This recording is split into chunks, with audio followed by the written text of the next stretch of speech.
So in order for us to get that energy source, we need to eat foods that have fats, proteins, carbohydrates in them.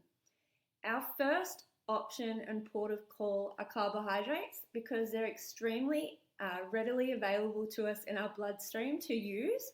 So as soon as I want to blink my eyes, they've already burnt some carbohydrates off and it's ready in my bloodstream for the muscles in my eyes to contract, okay? Very, very easily available to us. If we have no carbohydrates in our system, we then use fats. And so fats get burnt up as well, but they are a little slower to utilize, to extract, to create energy for us, okay? So they're our second port of call.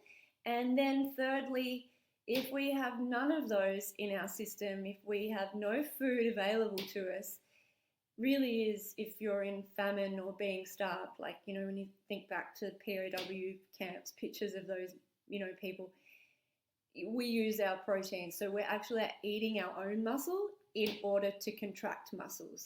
So protein isn't really an energy source for us unless we're in starvation mode, okay?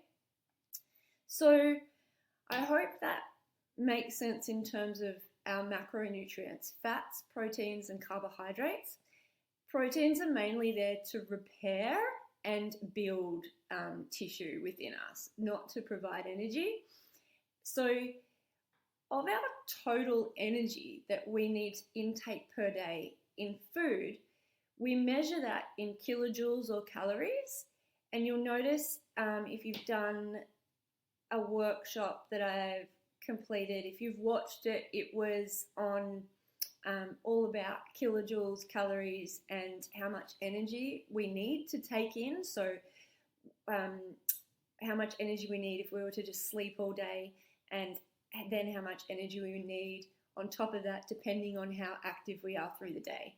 So that energy in Australia, we use kilojoules. In America, they use calories. So we measure it in how many kilojoules of energy we need per day to fulfill our daily tasks.